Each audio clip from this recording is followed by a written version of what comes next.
God Yule, Merry Christmas for everybody. And I'm Dave Brown. I'm the president of the lodge.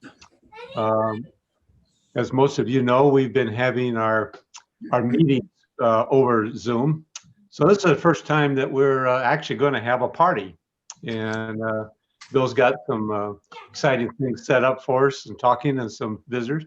So we've got three folks that are calling in from Norway.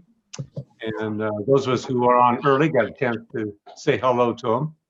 So we're looking forward to being able to have a time to actually see you. So I hope most of you keep your video on, so when you speak, we get a chance to see you as well. That's the thing that we've probably missed the most about not being at our lodge, Your face in is there. that we don't get to meet and talk directly with folks, so we miss that interaction. So I will ask that if you are not speaking, that if you keep your microphone on mute. So if you'd please put it on mute, or Bill will mute everybody. Appreciate that. So why don't we go ahead and get started? And Christine Maloney will introduce our first speaker. Okay. I'm very happy to introduce my good friend from Oslo, Elin Olsen, who would like to share with you how she and her family will spend the Christmas holidays in Norway. Welcome, Elin, and thank you for joining us. Thank you, Christine. Thank you for having me. I've attended one meeting at the lodge with Christine. That must have been 5 years now. 5 years ago. So I had a great time when I was over there, and I'm so chuffed that I was able to join you for this. You can't see it, but around me I've sort of gathered all little things from Norway. So I'm wondering, you want to raise your hand if anyone recognizes this? Oh yeah. Okay, yeah, Maria, I really should have said that to you, shouldn't I? And then tomorrow, me and the kids are going to assemble this. So I should have made it myself, obviously, but you know, time doesn't really, yeah, you know how it is with kids. But last weekend, me and the kids made some gingerbread cookies. So we got stars and some hearts and trees and stuff like that. And we gathered it all in these little boxes, which I'm pretty sure is exactly the same as you guys have, with sort of little Santas and stuff on it. So considering we're now nearing up to Christmas, if you want to raise your hand if you have an advent calendar, or your kids or grandkids have advent calendars, yeah, some hands going up. So this year for the kids, I have like a wee card that's got a picture on the front and then a song on the back. So I'm not sure you can read this, but it says Rudolph the Red-Nosed Reindeer. So every day they get one of these cards so when they go to bed, we open an envelope, and in it there's a song. So we sing that song and we talk a bit about the song. So we got Rudolph the Red-Nosed Reindeer, O jul med din glädje. Let's see, there we go. O jul med din glädje. And so there's like 24 of those. Just to sort of break it up from the whole sort of having a piece of chocolate every day, because when Christmas comes, they're going to be high on sugar anyway, so they don't need any added sugar. Me and my husband, or actually we were supposed to get married this year, but of course because of Corona, we had to postpone the wedding. So we'll figure out sometime when we'll have time for that again. But what we like to do in the evening, when we find a time when we haven't fallen asleep at the end of the day, we'll drink something called juleøl. So this is like one of the juleøl that we have here. Are you familiar with? So it's like Christmas beer. Do you have that in the stores over there? No, like special beer that's only brewed at Christmas? Huh, maybe it's a Norwegian thing. Cool. Who knew? So I don't really like the taste of it. I just go by the picture on the bottle, and I thought, oh, that's nice. There's a wee Santa on it. I'm like, I like that. And then Christine, you will know what this is. Italian Christmas cake. So we have an Italian store just down the road from us, which is one of my favorite stores. And every year we now get one of these cakes. And I thought I'd show you that because for us, that's become a family and Christmas tradition, and I knew Christine would love it, being half Italian. Another thing that we drink for Christmas would be this thing, ingefäröl. It's non-alcoholic. It tastes of ginger, so it's basically like root beer or ginger beer, but it's not non-alcoholic. So for my Christmas meal, I'll have this. And for our Christmas meal, we normally eat ribbe, which Ronald, help me out. What do you call ribbe in the English language? Pig's rib. I think it's pig's rib or something like that. Yeah. So we normally serve that up with, potatoes and carrots and stuff, and some red cabbage. So rödkål. And if I was a proper housewife, I would make it from scratch and all that. But again, I'd take the sort of 2 small children under age of 5 card. No time, unfortunately. What else is there? Oh yes, you might have seen on the wall behind me the big sort of thing saying God Jul. That was made by my mom back in 81 when I was just born. So she made 2 of them because she had 2 kids. So I've got one on my wall here, and my sister has the other one. So when I grew up, this was on a wall back home, and she would hang small wee boxes. And in the box, there would either be a small piece of chocolate, or she would put a handwritten note saying something like, look under the sofa, or look behind the door. And we go over there and we'd find a bag or a small piece of, sometimes it would be a sock, sometimes it would be like a mandarin, a clementine, what do you call them? Those wee oranges, the small oranges. We call them clementine. Clementine. Yeah. So apparently in the Europe sort of league of clementine eaters, Norway is like ranked top highest in December, because we will just wolf them down like 3 kilos per person apparently. I don't have the stats to show for it, but they are absolutely yummy. So raise your hand if you guys eat clementines for Christmas. Oh yes, a few hands going up. Okay, is that because it's an American thing, or is it because you guys are Norwegian? Okay, don't know. Okay, let's do that. The universal sign for I don't know. I'll tell you why we do it, because we have a very, it's like a heavy meal and on Christmas Eve. And then I didn't know the Norwegians did it in Norway also. It's like a perfect dessert after a heavy meal. It's light with cookies. Yeah. Our family always found an orange or a clementine in their stocking on Christmas morning. Yeah. I think that goes back to the Great Depression in the 1930s, because oranges were so special. My dad always talked about that, having it in his stocking, because that was a rare thing to get. Yeah. And so I think it was always something that happened at Christmas. Yeah. Yeah, but mom said the same thing. Like they didn't have, so she was from up north, where I think you're from as well, Ronald. And she was saying the same thing. They only had clementines at Christmas. Let's see what else is back here. I put up some flags just because I knew you guys would like it. So the rest of the house is not, unfortunately, decked out like this, but I thought I needed a nice backdrop. So there's some, so the kids in kindergarten, they will make like garlands. I'm sure you guys, the kids over there will make them as well. You like paper strips, put them in a circle, and you wind them up, and you end up with that ribbon on the top. And because we're now on home offices, I haven't been in the office in 2 months. And even then, I've been in the office 3 times since March. So I'm very happy we have a large enough house to have separate offices. But we had a team meeting for our Christmas sort of end of year do. So I bought these really tacky, but you gotta make do. So yeah, probably something you could find at the dollar store over where you guys are at as well. And oh yes, does anyone know what a marzipan pig is? Wow. Oh yeah. So on Little Christmas Eve, so the day before Christmas, we will have porridge, and we'll put an almond that we scald it so it's all white, and we put that in the porridge, and whoever gets the almond in the porridge will win the marzipan pig. So that's a tradition we have over here. So I think that might be all I have time for, Christine.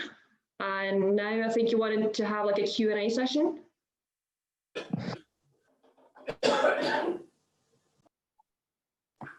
I wanted to ask you about your tree. At the moment, there is no tree because so in Norway, well, in my family, when we had a real tree, we always put it up on the 23rd. Because if we put it up on the 1st of December, that tree is going to be bare by the time Christmas comes around. Now it's more normal to have a fake tree. And we actually caved in a couple of years ago, 2 years ago. We bought a tree that had built-in lights, which I always said I would never get. But it looks amazing. So I caved in. I was like, okay, fine, we'll get that.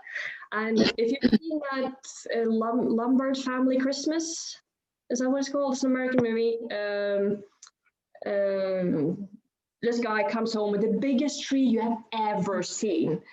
And he puts it in the living room. And when he goes to cut the rope that holds it all together, the whole tree just goes, woo! And it sort of breaks the windows and it knocks over the sofa and the kids are buried underneath the branches. And that's sort of how it felt when we put up our tree first time. And I thought, that's perfect.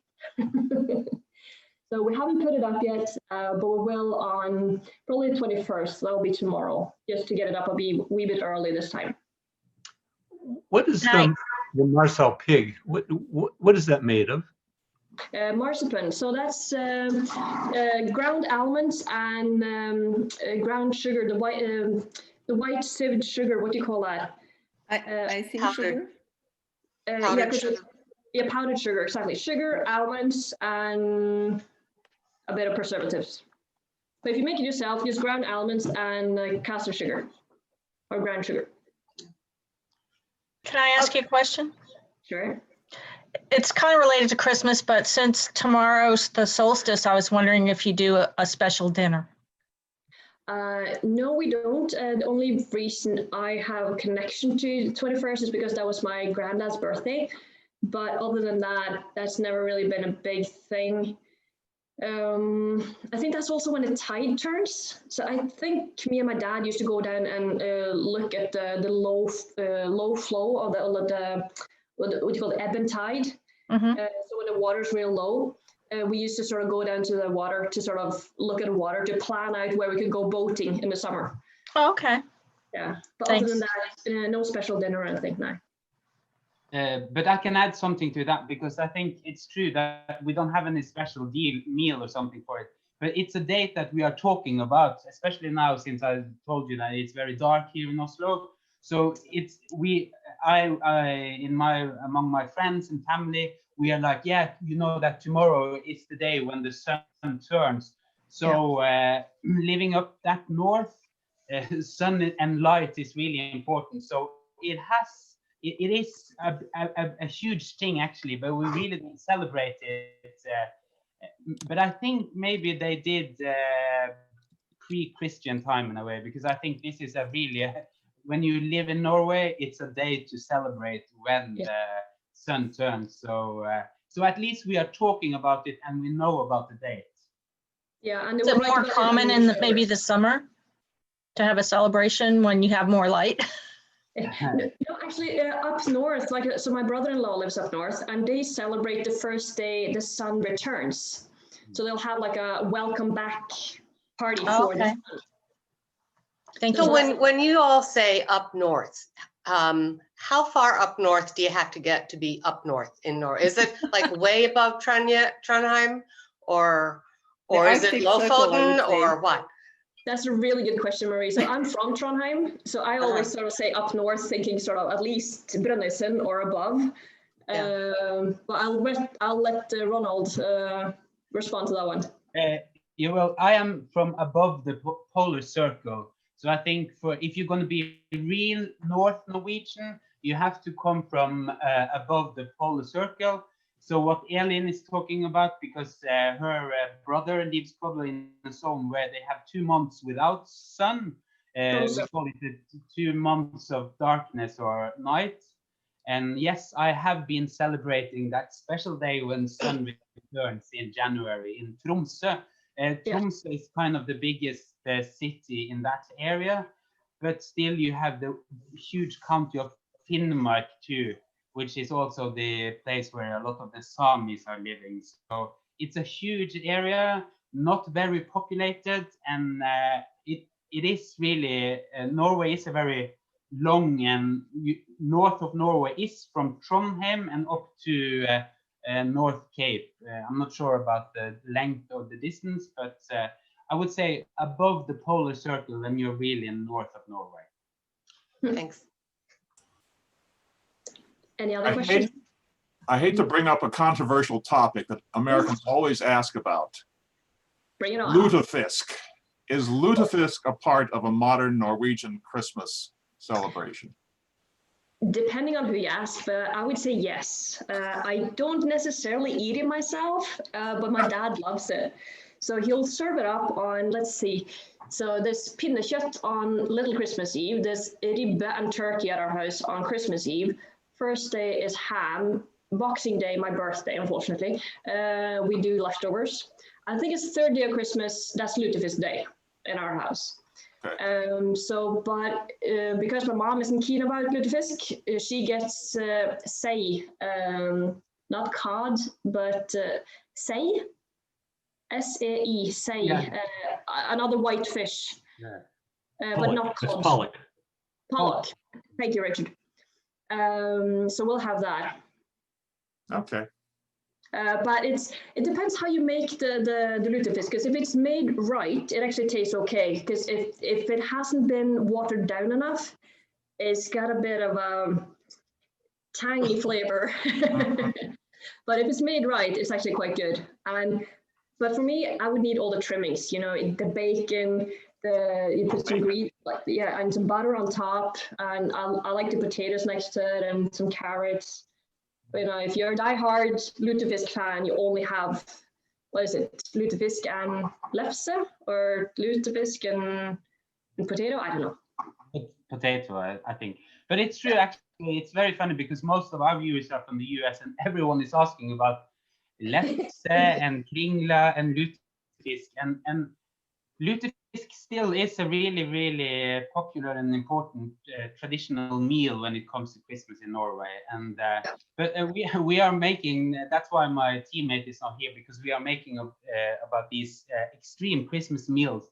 Because my mom, she is from Chile, she called the lutefisk zombie fish, because it was like it had been dead for so long and somebody had tried to wake it up with caustic soda. And that jelly form of it, she was like, "Are you eating a ghost? It's like you are eating a zombie fish." So that will be a really important topic in our next video, actually. I would like to ask a personal question, Ellen. Can we see your children? I'm sorry, Christine. It's now gone 8 o'clock, so they went to bed an hour and a half ago. Oh, too bad. I'm real sorry. But I did take a photo of them. Just give me a moment, and I'll show you that when I get it up here. Let's see. Because they're like 4.5 and 3.5. So let's see if we can put that up there. There we go. So they're just waving here. They're waving good night. So they're in their beds. We got a chair between the beds so we can sit and read for them at night. So every night they get to pick a book. So in the advent calendar, there's a book and a song card. So now every evening we read the book and we sing the song, and then it's lights out. My husband prefers to sit there until they fall asleep. But I always ask him when he gets down about 2 hours later, who fell asleep first? And he's like, I don't know, which probably means he fell asleep first. Any other questions? Well, they're certainly beautiful children, and I'm sure they're behave themselves occasionally. So occasionally, Gregory, they do. Yes. Thank you, and certainly welcome to stay around as long as you can and join the conversation. I'd like to now introduce Ronald, who is does a blog video, I'm sure both, on your way to Norway, to explain Norway to the rest of the world, which I think ends up largely being the United States. So Ronald, if you want to talk a little bit about how you're going to celebrate Christmas, and you can mention one of the fascinating cultures of Norway, or subcultures in Norway, is the Sami people and how they approach the winter season and celebrations. So if you can take it away, please. Thank you. Thanks a lot. Hi, everyone. Ronald Sagatun, my name is, and I am both Norwegian and Latin American, Latino, Sami in a way. So that's the mix that I've been blessed with, and sometimes not that blessed with, I have to say. Yeah, and I think it's like you said, that many of our viewers are American Norwegians that are really want to learn more about their home country. And we think that, I mean, Norway is a small country, a small population, so we love that there are more Norwegians living in the US than actually in Norway these days. I think that Elin, she has presented a really all the preparation and the typical things that we in Norway like to do.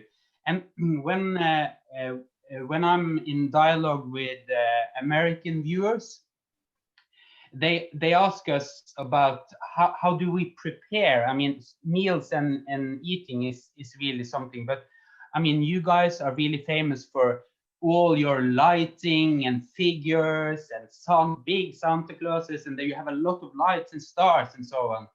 And Norway is not that kind of a country. We are still, I would say, coming from where up north, from my Sami tribe, we are very Lutheran, strict Lutheran, and that meaning that we are very frugal and we don't like too much bling and not too much jewelry and everything. It has to be. I see that, Elin. But it's more like down to earth thing. If you have too much lights, too much Christmas decoration on your house, the news media will probably come and make a reportage from your house, because that's very seldom. So I would like to start. I saw that Elin used a picture. This, I think, is the most, if you can see, where is the star? No, that was really, it wasn't easy for you guys to see, maybe. I have to change it.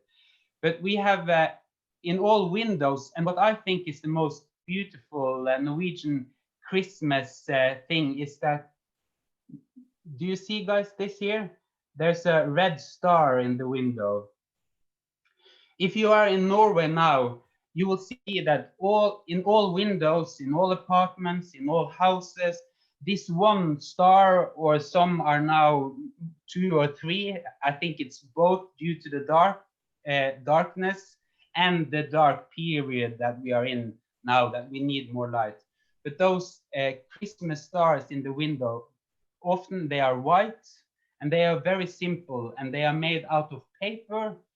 And I think that's the essence, at least for me, when it comes to getting into the Christmas mood. So these days I wander around, I walk around in the streets of Oslo and watch and I'm looking at all the windows with this white or red or sometimes colorful star that they have in their windows. So and in northern Norway, and I think in all parts of Norway, you will see that. I would also like to say this year is, as you said, Bill, in the beginning, it's a very special year. And Elin is in her home office. I am too.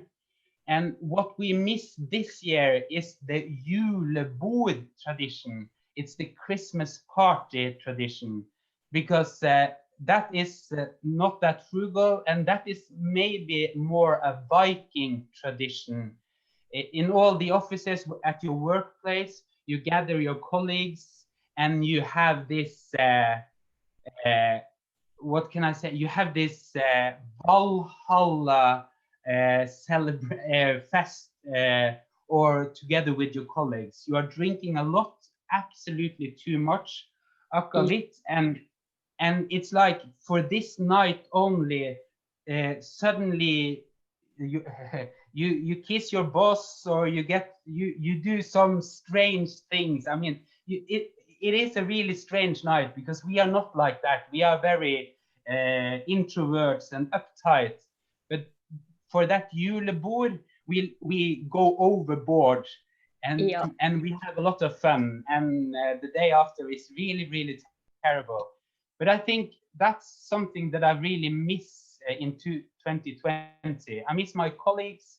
I miss having a chat with them, not only about work, not only seeing them on Teams and so on. So I would say that is a tradition that I hope will return 2021.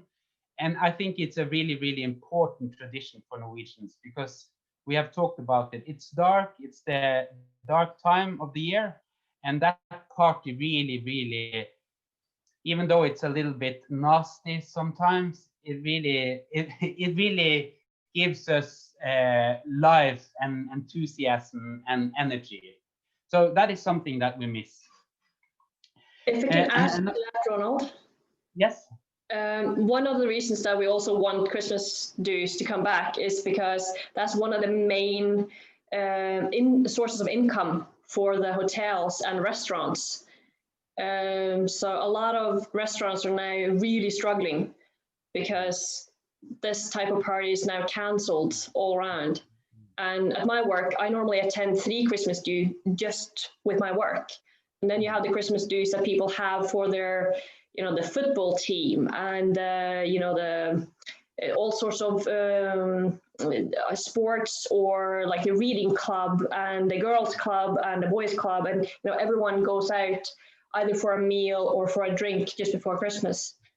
So this COVID thing has really hit that type of business real hard. It has, really, and that's a sad situation. But we are all in this together, so we have to just hope for the brighter light in 2021. If I'm going to talk about in the Samis, because the Sea Sami tribe, which I'm from, that was the tribe that was really most Norwegianized, if you understand what I mean. We had to become Norwegians, and we had to drop our language, our culture, or we were told to leave it, but we didn't, and we just kept it hiding. And for us, it was, as you were talking about, Elin, and I grew up, we had a small farm with sheep. So sheep is, for us, really a Christmas, that's the Christmas food. You have pinnekjøtt, or twig meat. I'm not sure, can you raise your hands, you from the US? Do you know pinnekjøtt or twig meat? Okay, some of you do. Yeah, that is really the smell of sheep is both Norway, because we have it as a national dish during autumn, and it's the smell of Christmas in Norway. And in northern Norway, that's the main course. Now, pig ribs or pork belly, I see Inger has written here, is I think it's the most common meal. But sheep ribs or pinnekjøtt for us was the most important meal. And then, since I'm a Sea Sami, we had fish for 5 days a week. So during Christmas, it was all about meat and to get fat and just indulge not only on fish but also on meat. And we had that frugality, and we were very. I come from a place where there's a strict Lutheran church, so you were not supposed to have Christmas trees you were not supposed to have too much decoration and so on, because it was a bit sinful. This is a part that most Norwegian, I think for you guys living in Oslo and so on, it's not easy to see those strains here. But I would say that the Lutheran heritage is still really plays a big part of our Christmas and our celebration today, still today. So now I have a Christmas tree, and I think Christmas decoration is really nice. But I feel it in my heart that I cannot. Okay, I can have a star, I can have the tree, but you shouldn't have too much around. It's those few things that makes the Christmas special in my culture and from my background. So even though we are an oil-rich nation, we don't go overboard when it comes to decorating. Where we go overboard is presents and presents for the kids. And I probably think that the kids of Elin are going to have tons and tons of present this year. Maybe more this year than last year, because grandparents and so on, they haven't seen their grandchildren for a long time. So I think they want to make an exclamation mark on that. I miss you, and this is my really expensive present for you. And I think in Norway, the kids' perspective is the most important thing. It is during National Day or Constitution Day of 17th of May. It's all about children, and that children are celebrating. And even though during Christmas, I think it is children that is most important in Norway too. They are the ones receiving the gifts. They are making those gingerbread houses with Elin. They love to decorate and so on. So I would say that still in Norway, for the big occasions like Christmas, children are the center of the universe. And I think that's a cultural trait too, because we have I've seen a lot of you guys from US, you are asking about how is it to be old in Norway. And if you came here, you would probably think it's terrible, because old people, they live in, if you cannot manage on your own, you go to an old people's home. It's not because your family is a cruel family. It's just that old people in Norway, they don't want to bother their their children and their family. This year we cannot go and visit people in the old in the hospitals and so on. And I think that's also a very sad situation in Norway, because that's the only time, or not the only time, but the few times during the year that old people living there can have their families. So that will be a sad thing here. But it's the children and the children's perspective, I think, that is really, really important in Norway. And I can only say that for Elin, you mentioned ginger beer, and you mentioned Christmas beer. I would also say that Christmas soda is a really, really Norwegian thing. You have a special Christmas soda, and that is sold out this year, and it's red, and that makes okay, it can be brown too. Yes. Okay, red or brown. But Christmas soda is really Christmas for me. They start to sell it late September or October in the shops, together with gingerbread cookies and molded wine, I think it's called, gløgg, and marzipan pigs, which Elin mentioned too. And those things are really, really important to us till today. And I just forgot to say about when I was talking about the sheep being important. On the coast, you eat sheep's head for Christmas. Smala hove. I'm not sure if you have heard about that. It's a typical thing to eat pre-Christmas Eve, and you gather up with a lot of friends, and you get half a head each. And I have to say that the cheek meat is actually delicious, but you have to be blindfolded or don't watch, because it's not a nice thing to see. And then you drink akavit, which is our booze, in a way, Christmas booze. And then later on the day, it is a competition who eats most eyes of the sheep's head. And I have been participating in one of them, and I will never ever do that again. I get still sick when I talk about it and when I'm thinking about it.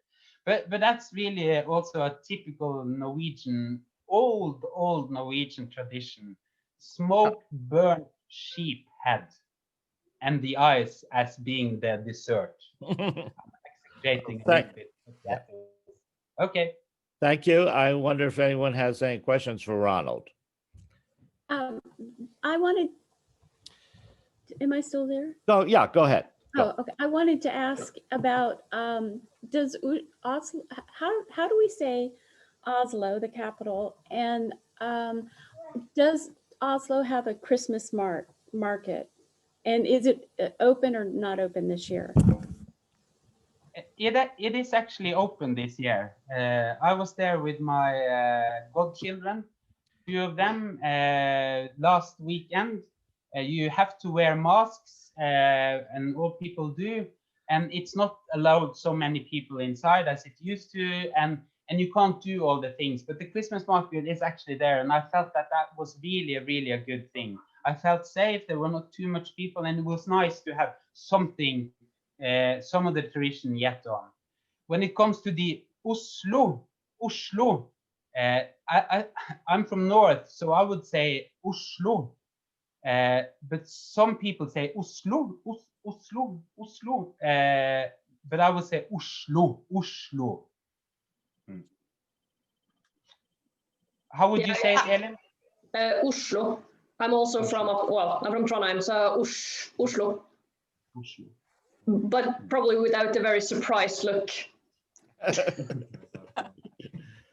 I had a question about the Sami, because I live in Washington State, up near the British Columbia border, and we have very large tribal communities here. And they were also forced into boarding schools in the late 19th century. And what's so exciting is seeing this incredible rebirth of the culture, sharing with us in our community.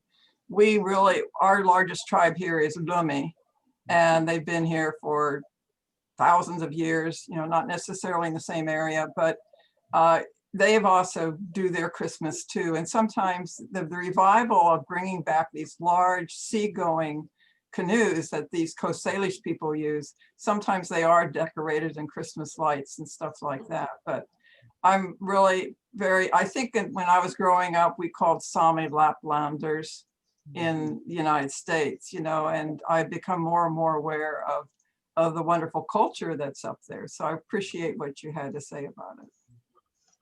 Yeah, they used, Laplanders was do you say demeaning name on it? It was like it was not a nice word. Samis were also called Laplanders, but that was not it was nothing that Sami talked. They never explained themselves as Laplanders. We always said Samis. So the same thing is happening here too, actually, and I love that, because my grandmother, she spoke Sami, and my father, he never told me he was a Sami or knew Sami, but then he got sick. He got a stroke when he was 72, and then suddenly he spoke Sami fluently.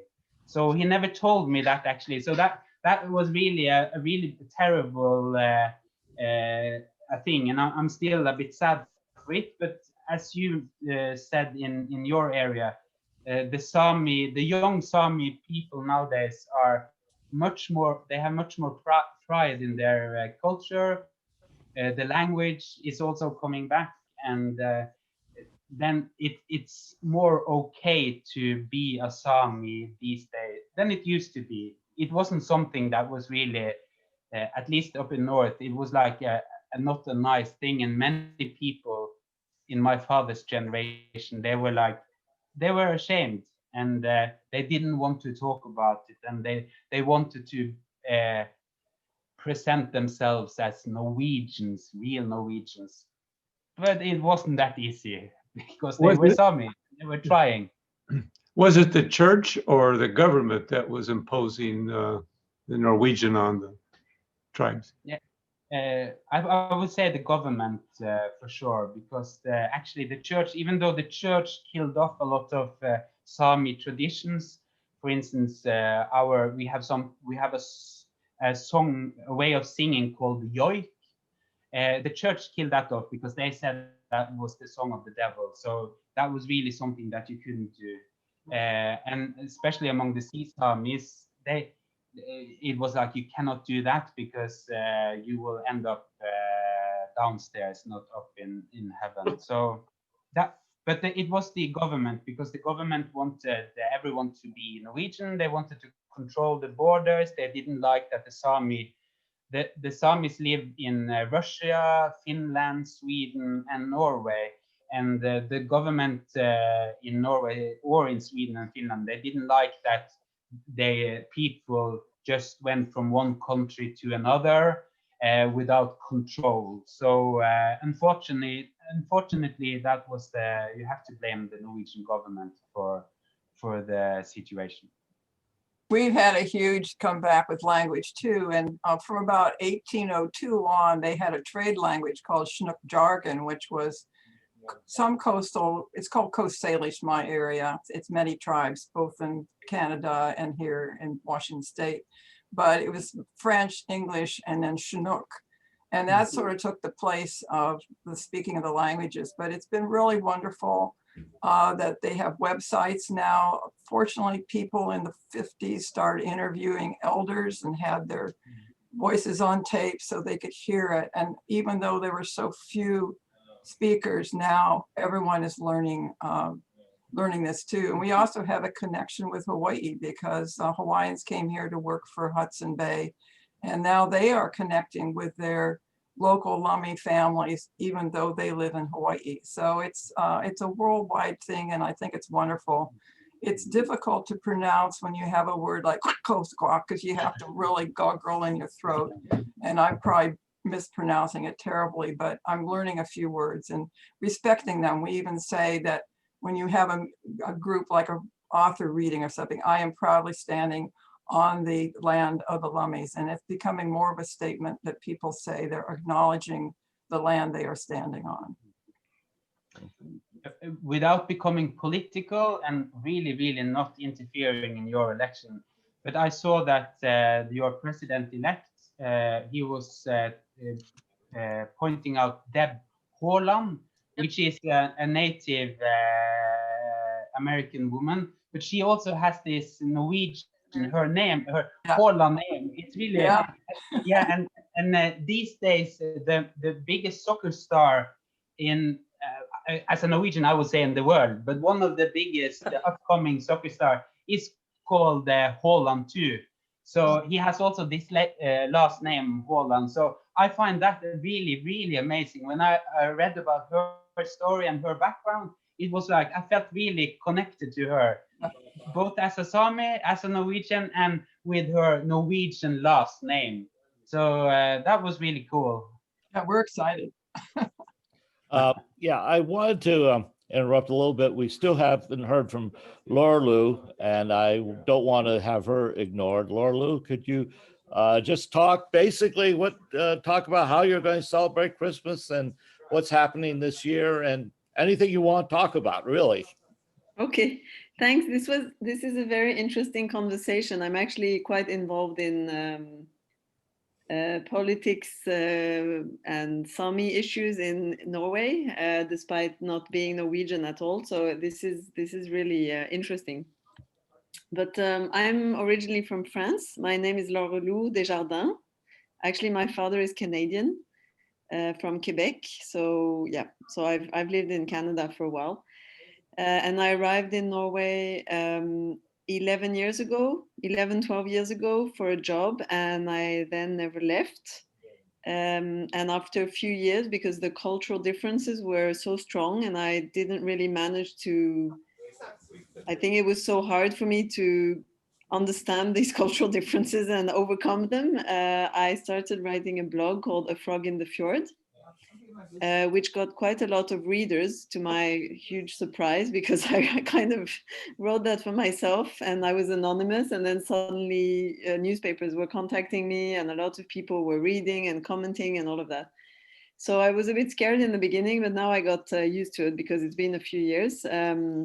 But the interesting thing now is that I'm kind of in between, because I've been in Norway so long and now I speak Norwegian and I feel in a way Norwegian, but I'm still not Norwegian because I'll always be a foreigner in a way. So so I wanted to talk to you about my first encounter with the Norwegian Christmas, because I actually came to Norway in December for the first time.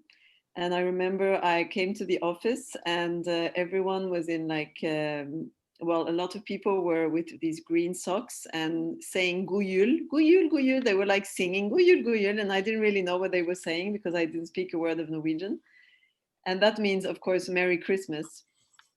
And then they kind of disappeared for 2.5 weeks and I didn't really understand what was happening. That was the Christmas holidays.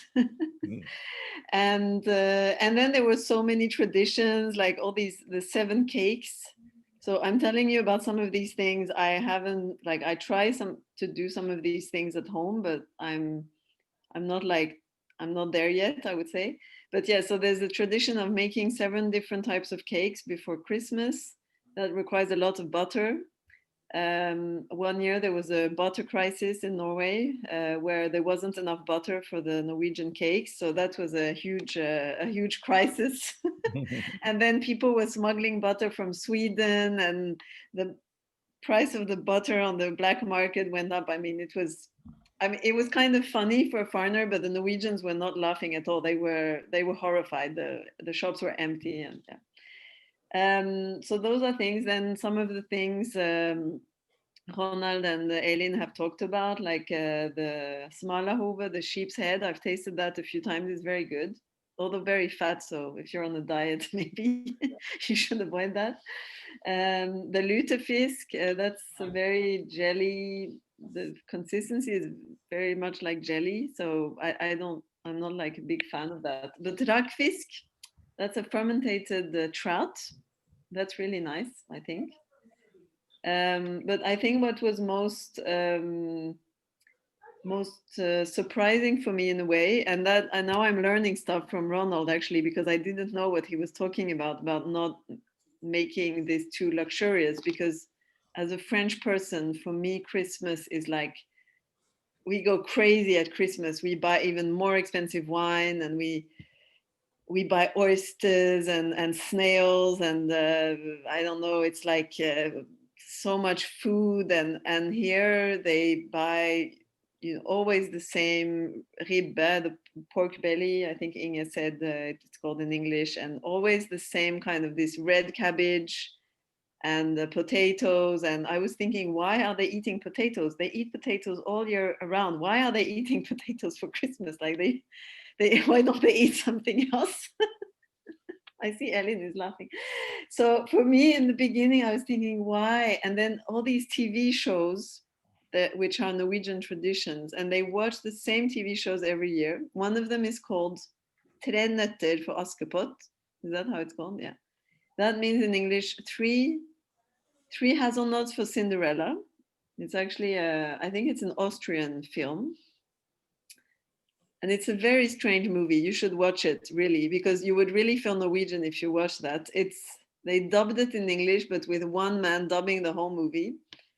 And apparently for Norwegians, watching this movie is really a sense of Christmas. They can confirm.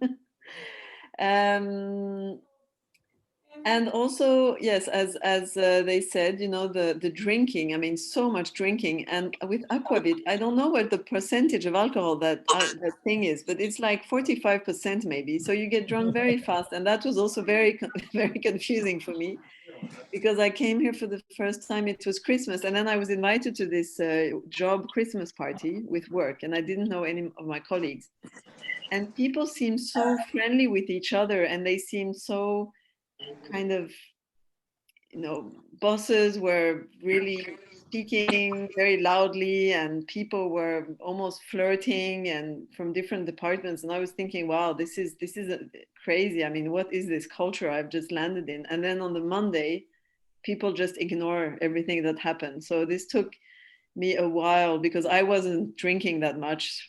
I never drank that much. So then that was a bit of an adjustment to kind of understand that what they say, they have a saying, what happens in Julebord stays in Julebord. Like what happens in the Christmas party has to stay there. You can't talk about it. So, yeah, I think, I mean, there's so much to say about Christmas, to be honest.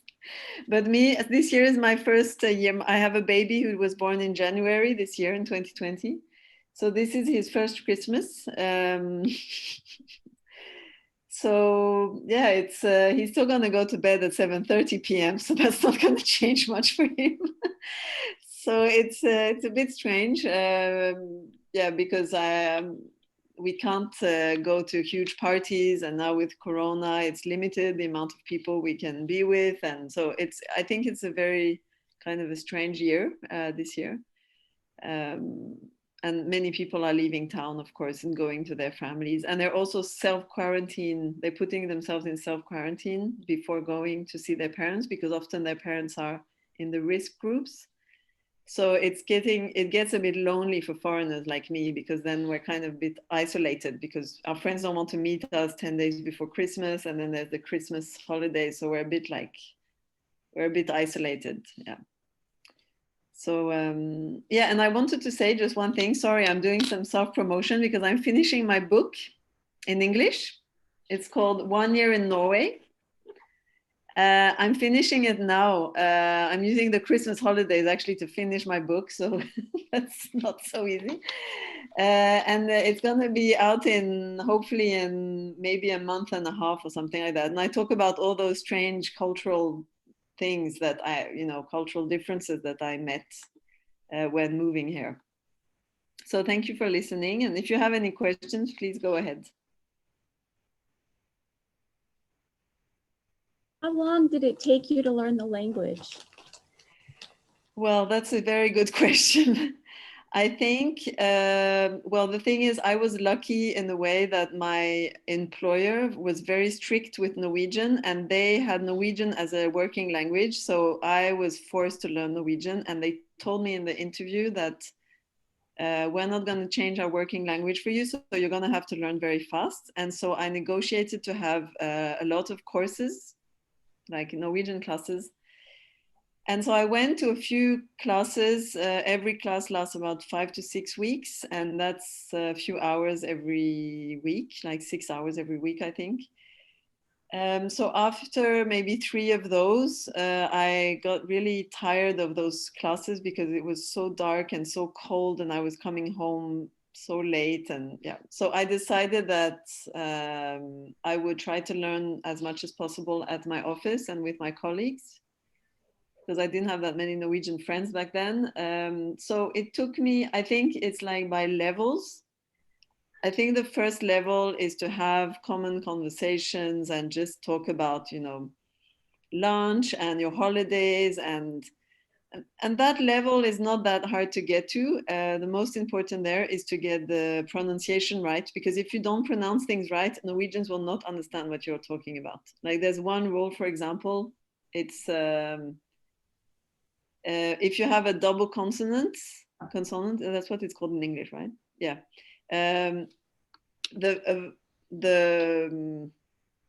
I don't know what it's called in. If you have, for example, two consonants, is that what it's called? I'm not sure. And one vocal or before that, that vocal has to be short. But if you have a single one, that vocal before has to be long. And that sounds like a very boring rule, but they don't understand you if you mix that up. And there are many things about the tone of what you're saying where people are just like looking at you with these blank eyes, like, where is she coming from? Like, what is she talking about? And they just have no idea.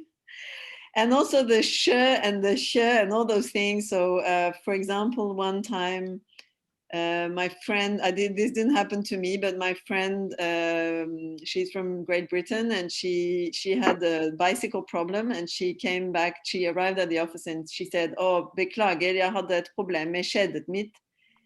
And that can mean, depending on how you say it, it means you have a problem with your chain of your bike, or you have a problem with your, like, basically with your female genitalia. So people were like horrified and were looking at her like, what are you talking about? So this is the kind of thing, I had many problems at work as well, where I say things and people just explode in laughter because I'm just totally rude or totally, yeah, anyway, it's just what I'm saying is completely crazy.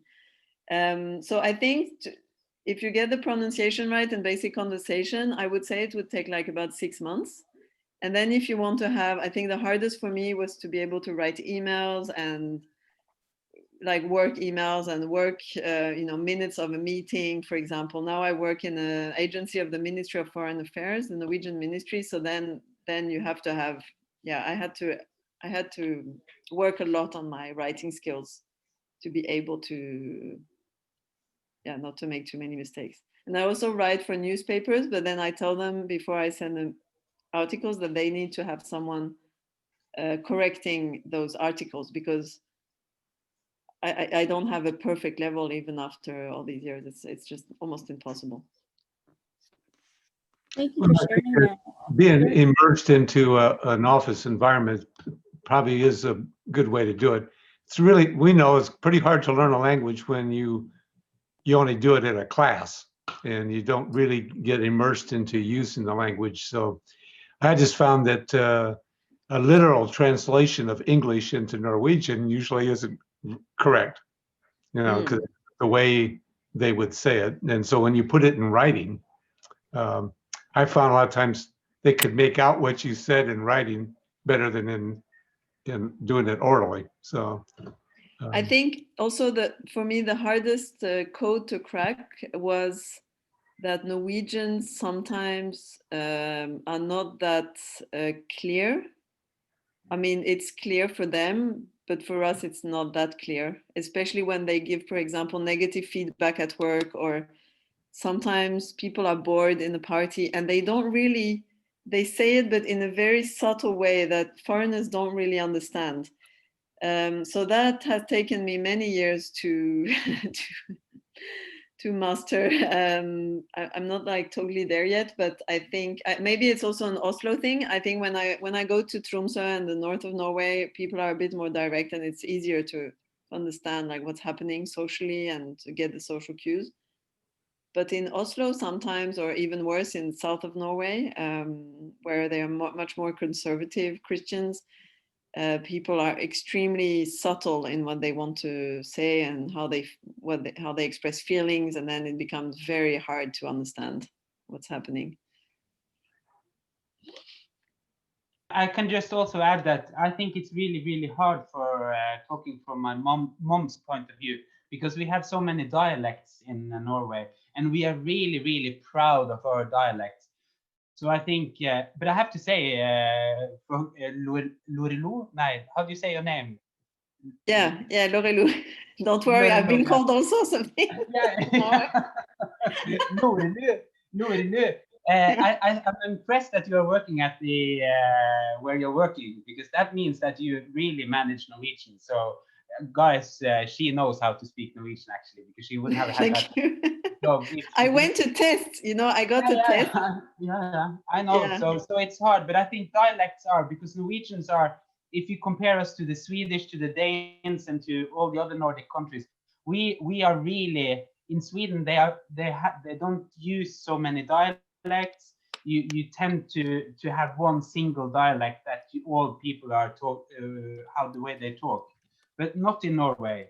And this is a really obstacle for foreigners when they come to Norway, because and you have experienced this, Lorelou, that you might understand something from the dialect spoken in Oslo, and then you go to the west coast, or you go to where Elin is from, to Trøndelag, or you go up north where I'm from, and it's not the same words, No. not the same sentences, and things are really not how it's in Oslo. So I can imagine you have struggled a little bit with that. And there is nynorsk as well. And I had a boss who wrote emails to me in nynorsk, in New Norwegian, and that was another another challenge.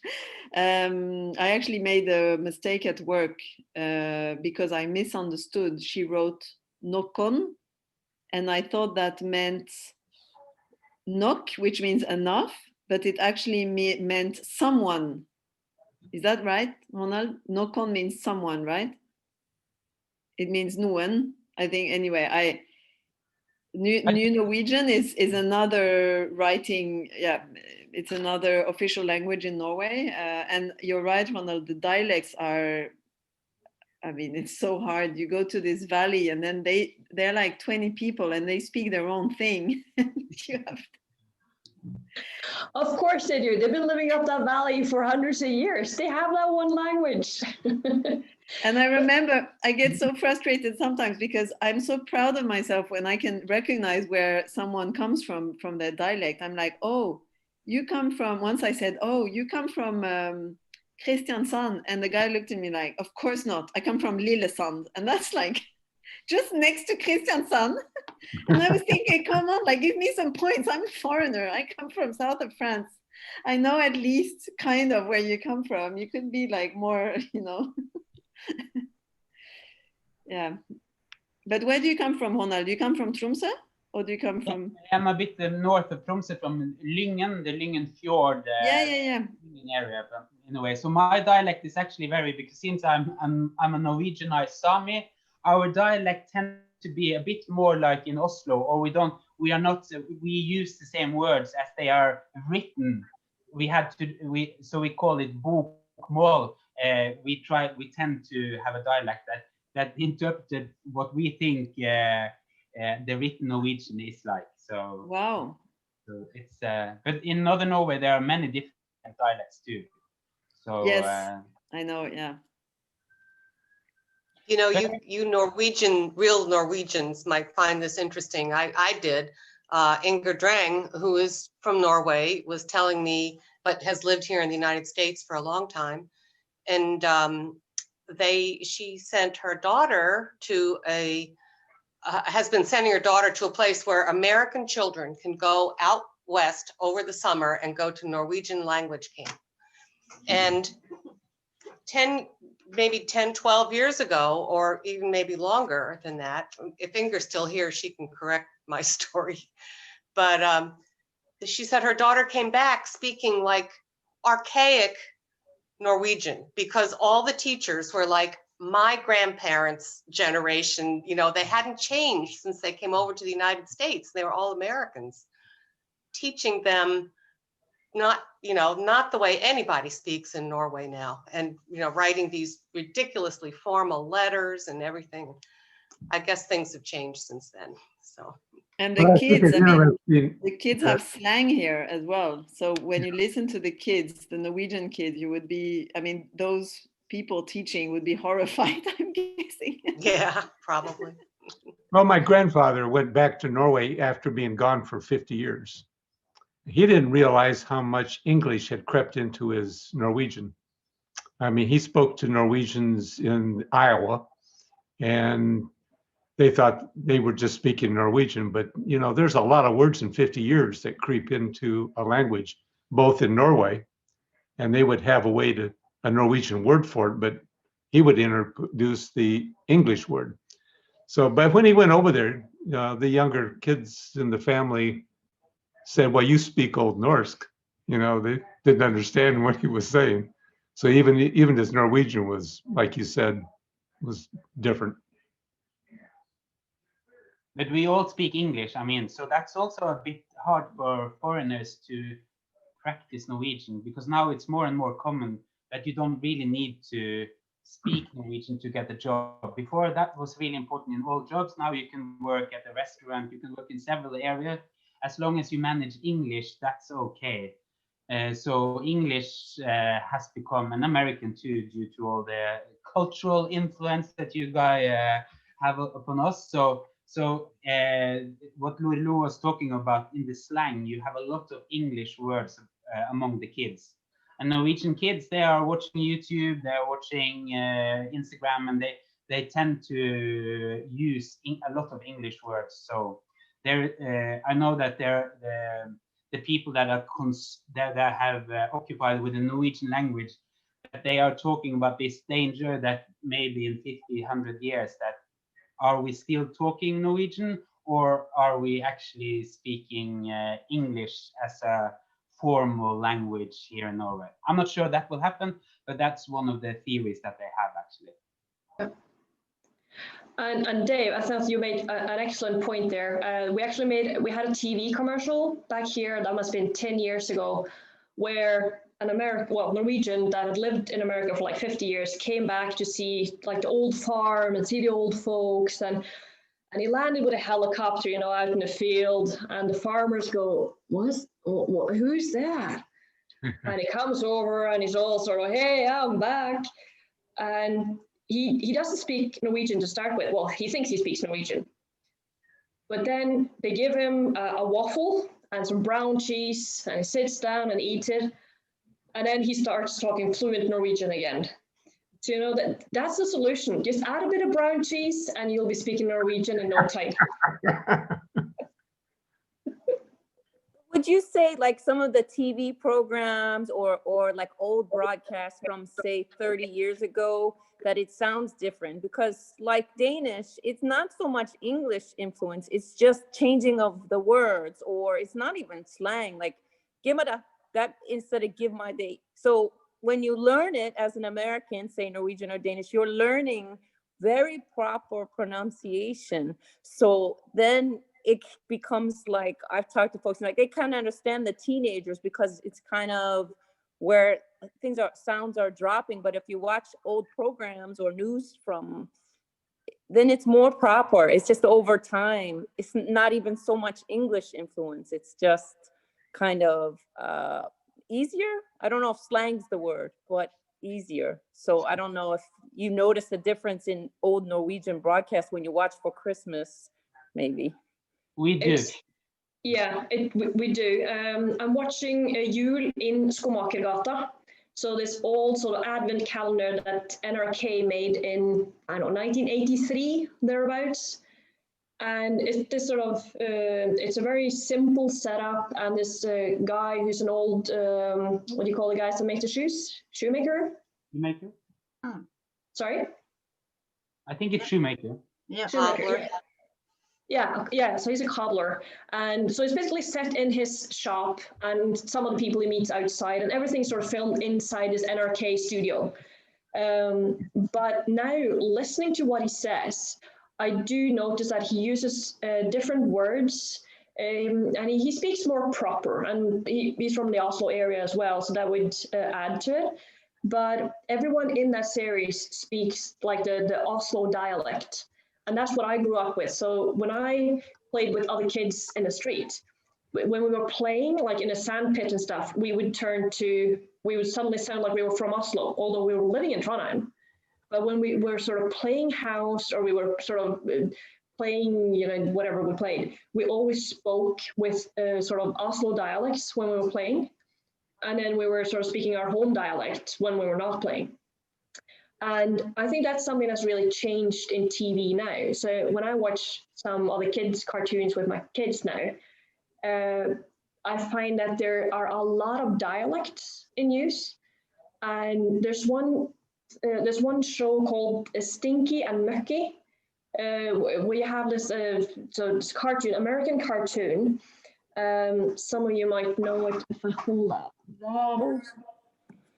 If you've seen that.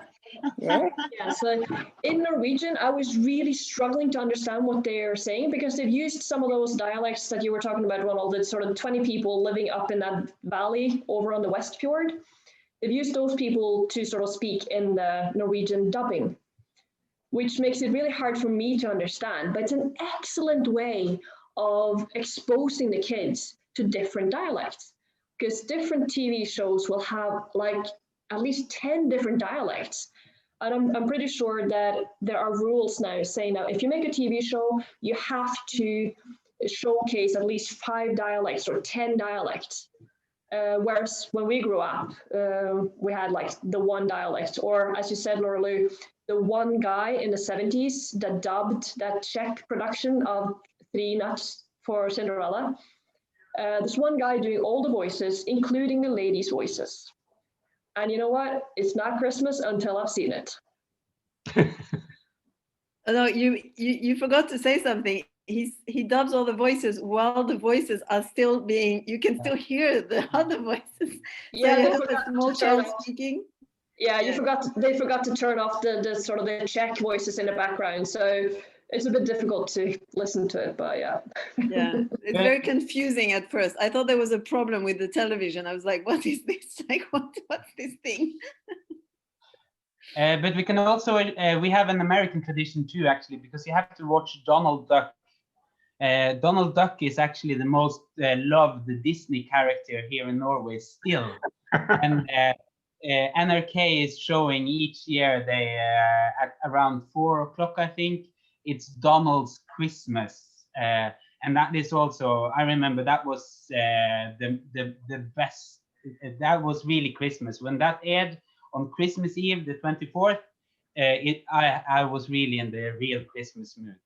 And as Lorelou was saying, it's the same show each year. Nothing changes. Sorry, Is Christine. the reason it's Donald Duck over any other Disney character? Yes.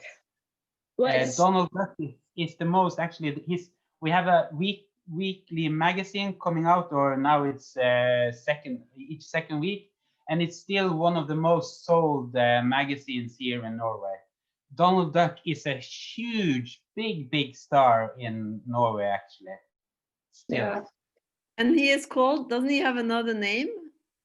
Donald Duck.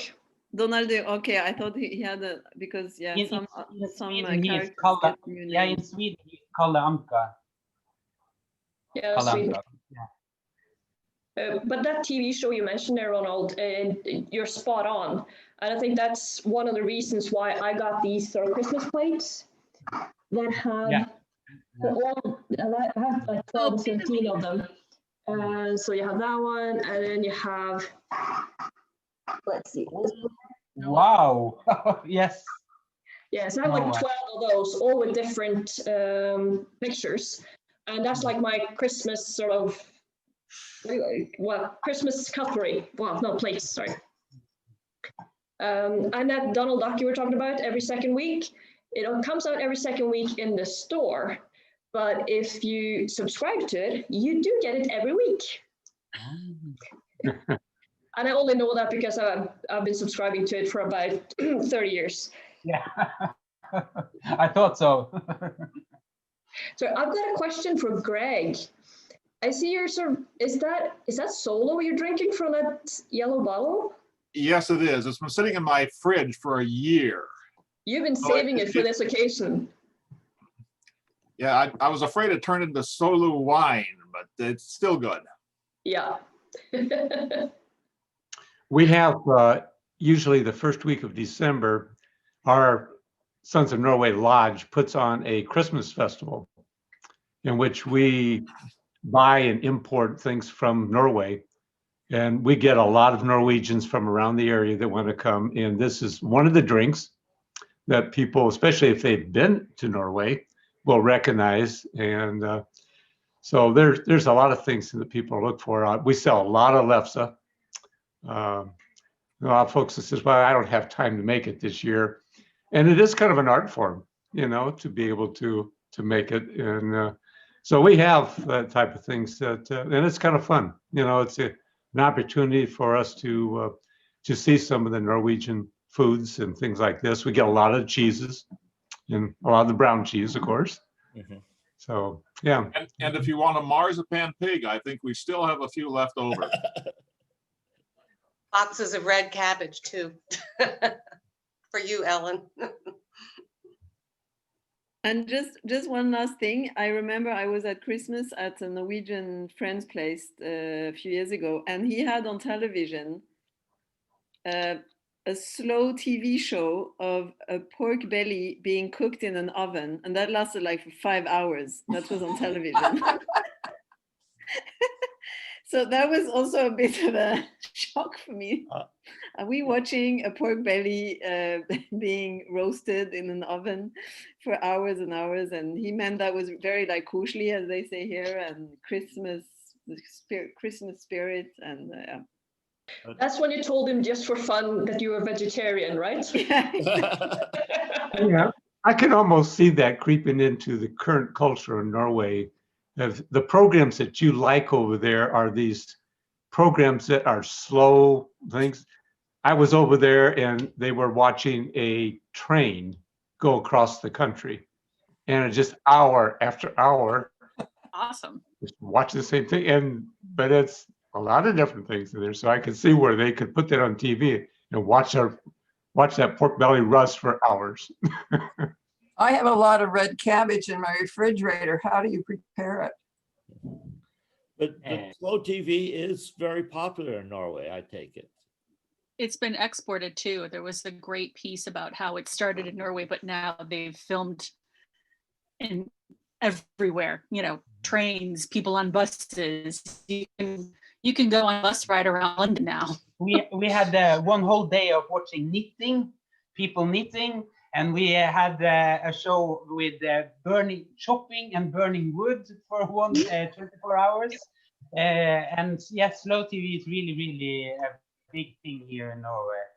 And I think it's great. I mean, everything is so fast and so on. So sometimes it's just nice to just watch something that really is slow. So it is like what you say, you are contemplating watching that pork belly roast in the oven.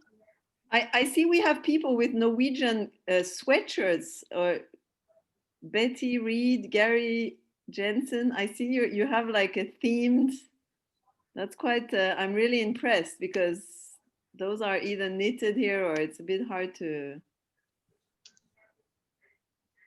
Amazing. We actually sold doll sweaters at our festival that we imported. Okay. So I guess some of folks that bought them didn't put them on, but some did. So yeah, that's very popular, and we had a number of that. I have a question. My grandmother and my aunts used to make kringla, and I have asked about what their version, and the version they had is a Christmas cookie that's folded into like a figure 8. But do you ever see that or make it? I think that unfortunately both lefse and kringla is not so popular anymore. That's really sad, because I grew up with lefse. My grandmother, they made 3 different types of lefse for Christmas. But kringla and lefse is something that is from the past, actually. Here in Oslo, I have not been served a lot of lefse, neither kringla, unfortunately. I guess I'm surprised at lefse. The kringla I could almost understand, being replaced, but I guess, and that's really popular. One of the things we did at our festival this year is we sold Norwegian hot dogs. And we have a company up in Alaska that makes us reindeer hot dogs.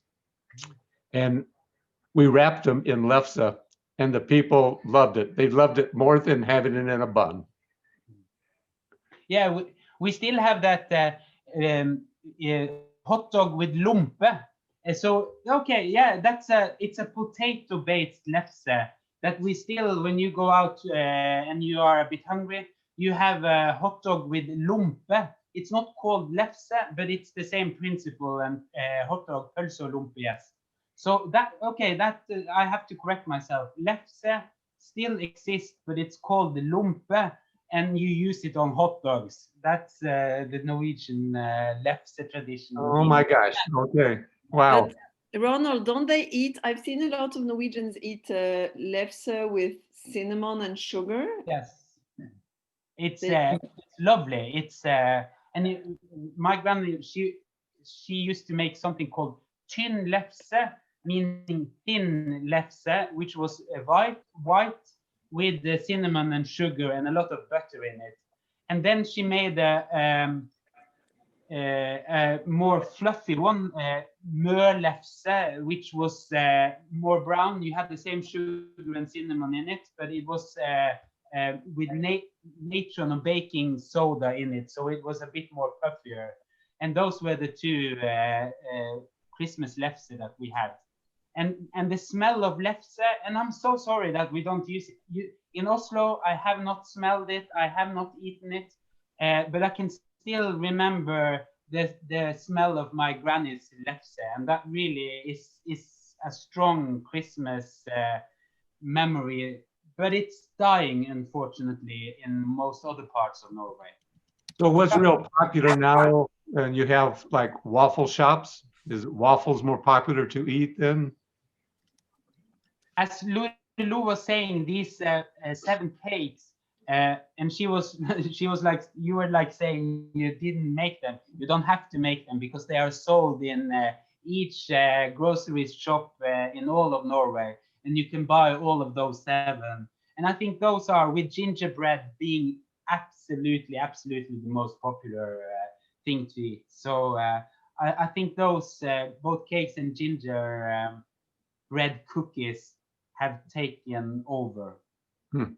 But I want to say that because I'm French, I like to make food from scratch, and that has also been an issue for me in Norway because, for example, the gingerbread pepperkaker, I go online and I find the recipes and I make them from scratch. I make also the gløgg, julegløgg, from scratch, and many Norwegians of my generations, they don't even know the taste of that made homemade, because all they've tasted is the one made in the in factories.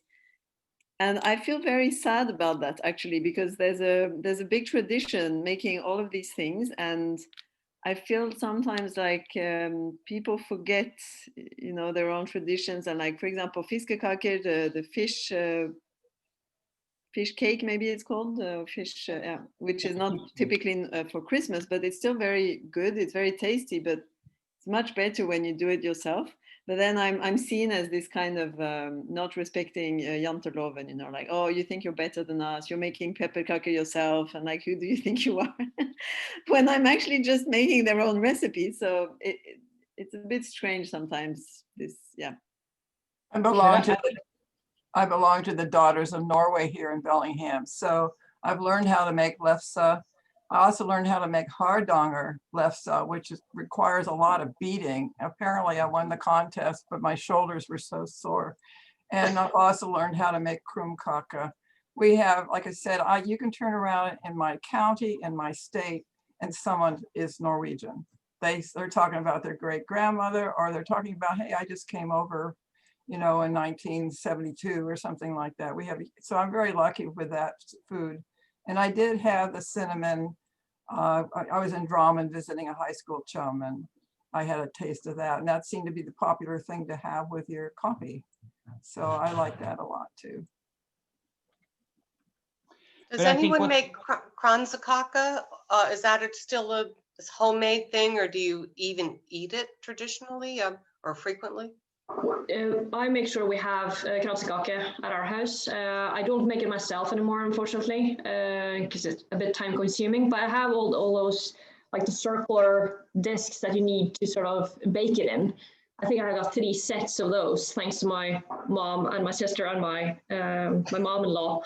But yeah, it's a tradition to have at both 17th of May, whenever there's like a baptism or a confirmation, a wedding, and for us for Christmas. Yeah, it's I can also, kransekake is still something, But and I think Lorelou is actually, this is a sad thing about Norway, I would say, because we have become more we are not making food from scratch anymore. We are buying more and more processed food, and the most eaten dish in Norway for dinner all year around, even on Christmas Eve, is frozen pizza, and we have a brand called Grandiosa. And this is really, when we have made a video about that on Your Way to Norway channel, just walking around in a typical grocery store in Norway, Rema 1000, which is one of the low-priced ones, and the biggest aisle with the biggest option, with the biggest variation of stuff, it's not the cereal, it is the frozen pizza area of the shop.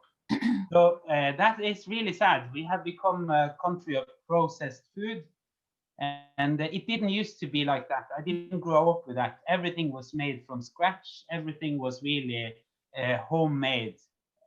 But these days, it's not anymore.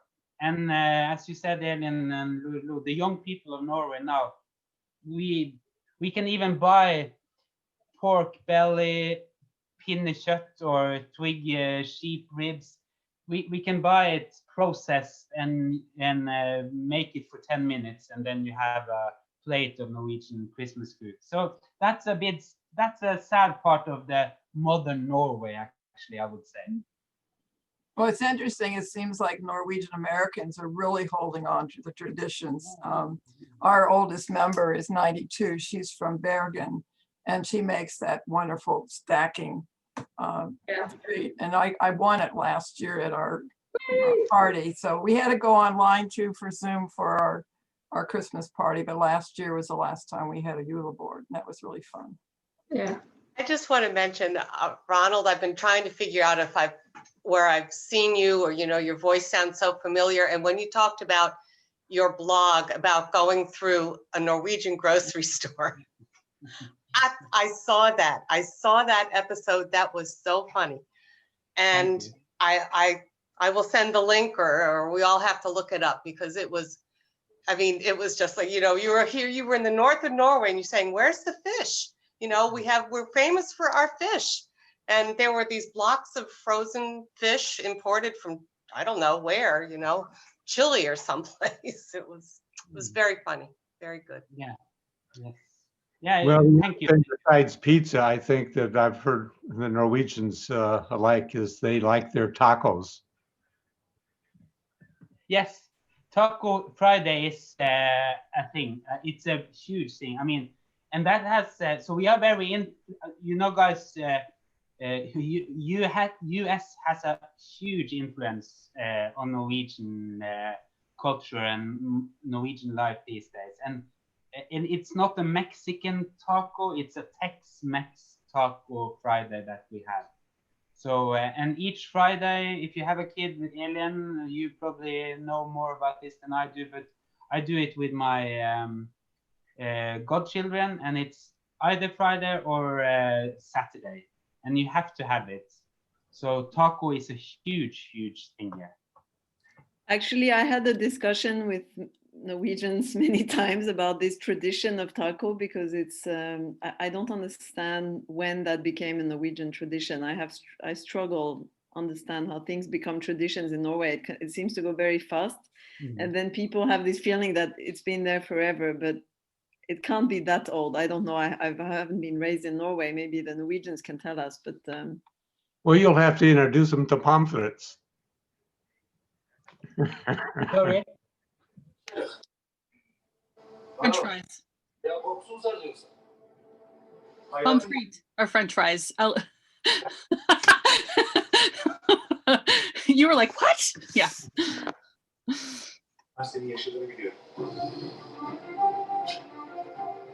I think someone has the TV on. Well, I appreciate the discussions we've had today. We've learned a lot, actually, and it's been fun. And I got some real good ideas for our Christmas party at the lodge next year. I think it'll be a little more, maybe we'll have a little more drinking and a little more, you don't talk about it the next day. So that seemed safe. And hopefully we are meeting back at the lodge. But I would also invite any of you who aren't Sons of Norway members. But anytime you ever come to the Washington, D.C. area, we would like you to have a chance to come and visit us at our lodge. So stay in touch. Is it a space? Is it like an office, or what is it exactly? Is it a physical space? It is a house that we have bought, that we have. It is what we refer to as our Sons of Norway Lodge. And it has kind of a Norse flair to it, with beams across the top and that type of thing. And we have our monthly meetings there, and other occasions and that type of thing that we use the lodge for. So I've enjoyed this very much, and yeah. Yeah, we have it for language classes, and we have a library, very nice library, and a meeting place for the lodge. So just a quick thing. I noticed, Katja, you are, did you want to talk a little bit about the COVID situation as it approaches the influence of the vaccines, and when, and this is a terribly unfair question, but I'm going to ask it anyway, when do you think we'll get back to normal? We don't yet know. I should say, for those of you who don't know, I'm an epidemiologist. That's why he's asking me. We don't yet know how quickly we will actually have the doses of vaccine that we need. The hope is that the vaccine will be available to anyone who wants one by maybe late April into early May. So risk groups, healthcare workers, those folks will have earlier access. And the key thing to remember is it's not like you get the vaccine and instantly you are fully protected. You have to get the first dose and then wait about a month and get the second dose, and then wait about another month until the science says that you're probably protected. And even then, it's a 95% protection, which means 5% of people it just isn't going to take. So we're going to have to be careful for a while yet. And if we assume that a vaccine is available to anyone who wants one by the end of April, that would mean that most people would be able to be protected by the end of June. So I think we will likely be back in the lodge for fall meetings. I hope our language groups will be able to resume when school starts again next fall. But it's not going to be something where, spring, we're rushing back to Norway House, unfortunately. Mm-hmm. And just a quick question, you are going to take the vaccine? Yes, as soon as they'll let me have it, but I'm not in a priority group, so I'm going to have to be patient. And you are convinced that the science that that the best science was used in selecting and testing the vaccine? Well, there is no such thing as the best science. The best science in a situation is what works.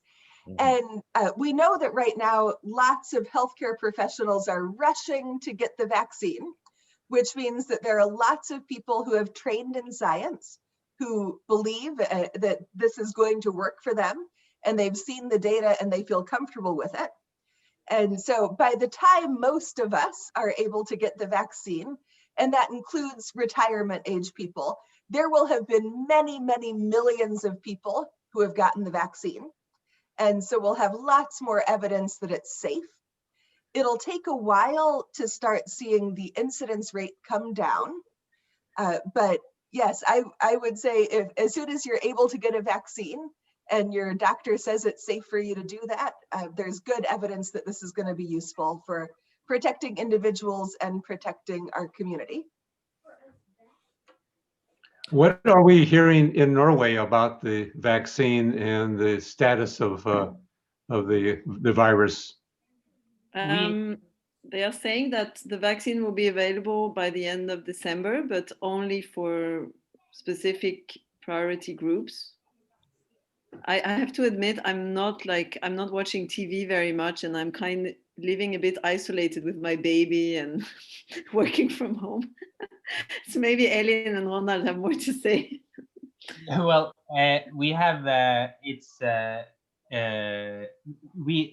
all in the news now about the vaccine and that they are coming. But you have actually made it available because FDA have certified it. It hasn't happened yet in Europe. In UK, yes, but not in Europe. So still, it's not authorized to do it. But they say it will happen very soon, and that in the romjul, also the time between Christmas Eve and New Year's Eve, they will start to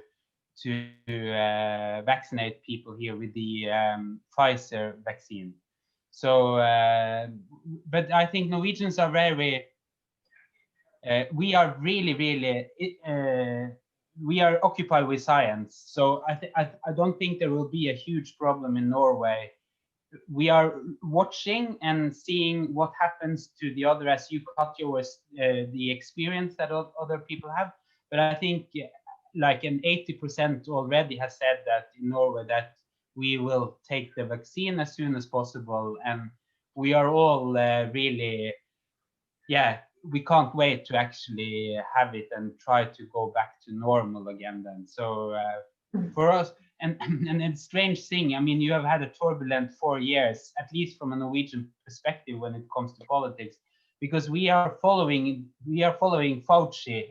I mean, Fauci was a star even long before COVID, and we are really surprised that you don't see, or he's so controversial now, because we think that you guys have the best science people, you have the best knowledge, and we are waiting for you guys to make this. And we are really happy that we are here now and we have possibilities to have a vaccine, because yeah, this is nothing that we are introverted, but not that introverted for that long time.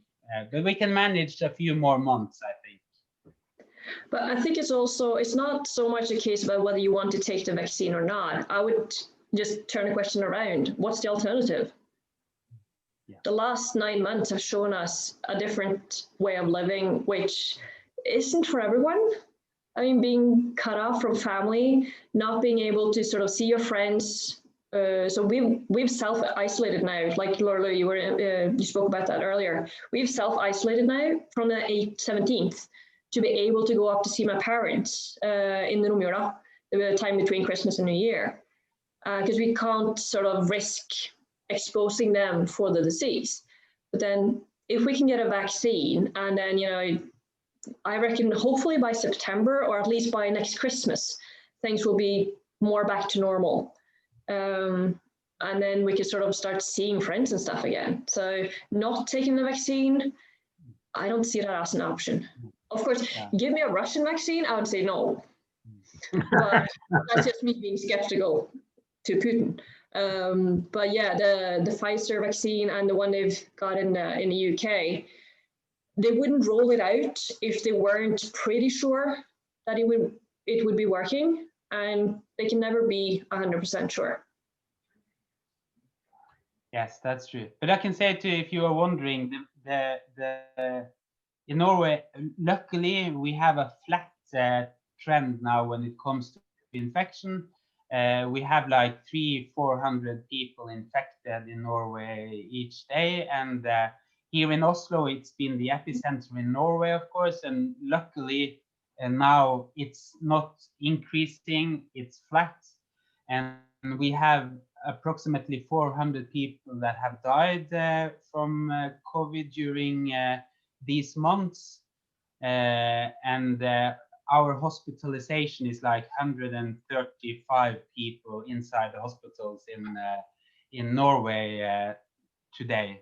So we are, and I think Norwegians takes a lot of pride in doing this for the country. Actually, our government said when it started in March that, okay, and they used a very Norwegian word, dugnad.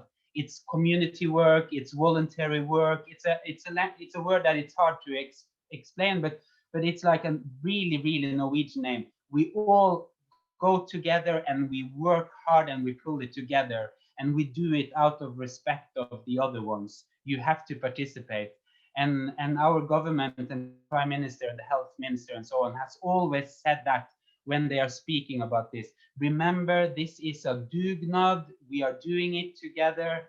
And I think we take a lot of pride that we have managed to keep it on a quite small scale. It has not increased. We haven't had that terrible situation that they have in Sweden, for instance. So we are, it's not a nice thing, but I think if you ask Norwegians, they will say, well, we are satisfied with how we have handled it, and we are proud of how most Norwegians have responded to and participated in this dugnad, actually.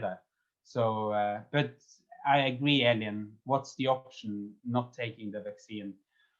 I'm longing for a more socialized society than just now. Ronald, there was a great article a few months back about that phrase and how that phrase really helped curb the virus in Norway. I think I posted it somewhere. But if I may, can I ask Katja a question?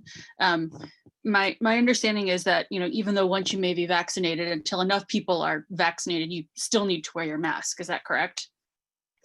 Right. So the way the vaccine was tested, it was looking at whether the people who got the vaccine did not get severe COVID, but they weren't testing to see if people didn't get infected, only to see if they didn't get really sick.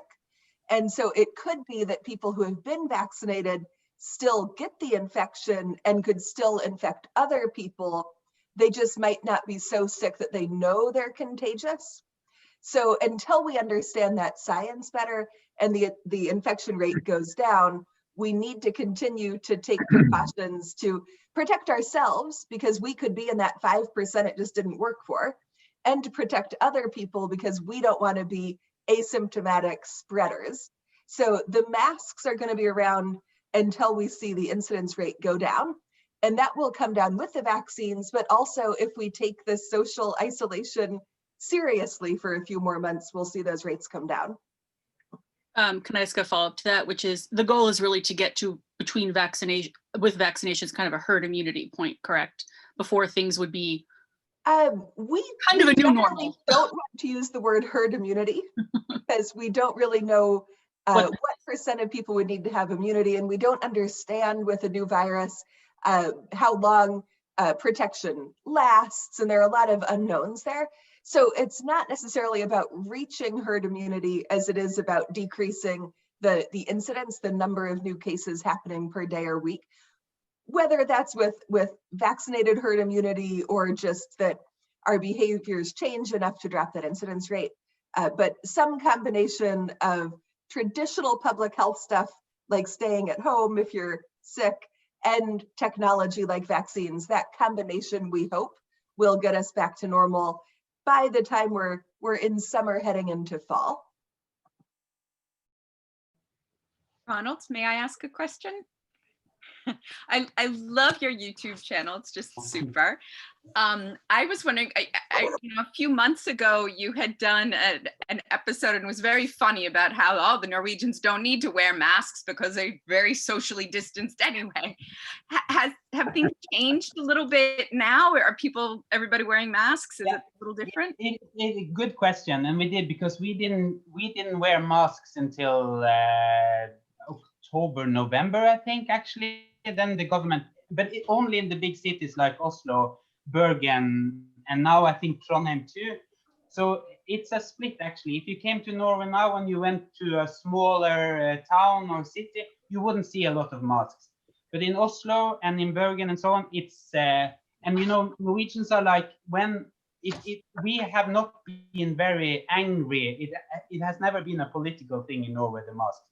And in Oslo, for instance, okay, we just saw that the increase, and we could see people realize that, okay, if we don't do anything now, it will increase. And we didn't want that. So suddenly from one day to another, all people in Oslo were wearing masks. And now if you are in a shop or if you are on a public transportation or so on, it will be hard to find a person without mask. So when the government said you have to do it, Norwegians are very law-abiding, and we trust our government, and we are trust-based. So we did.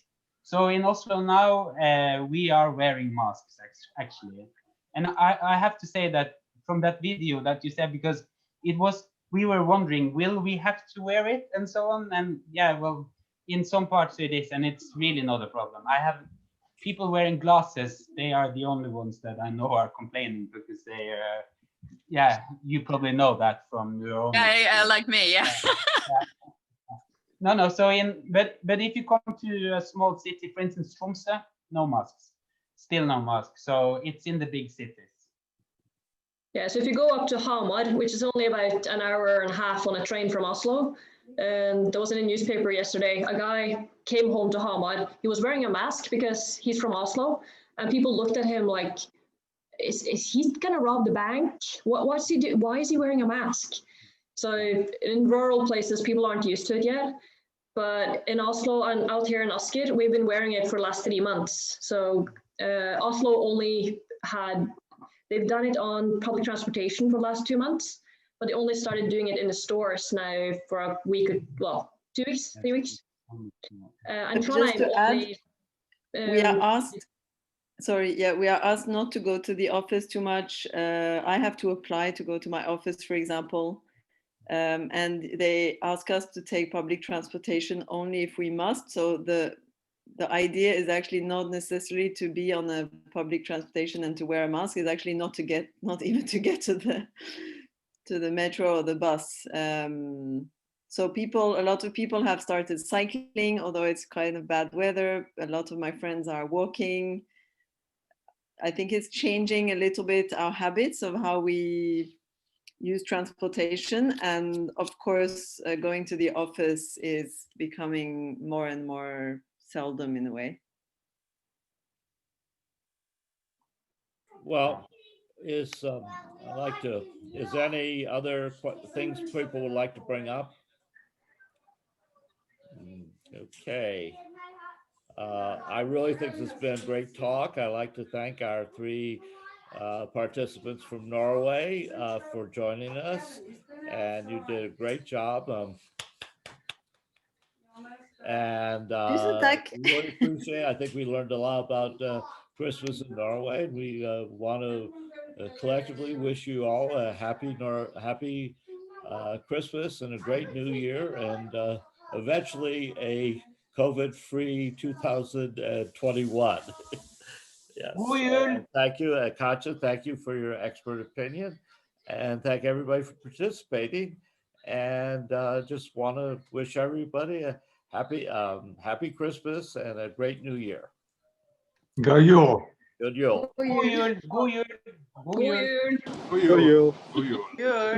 Bye. Thanks so much for inviting us. Bye. Good Yule.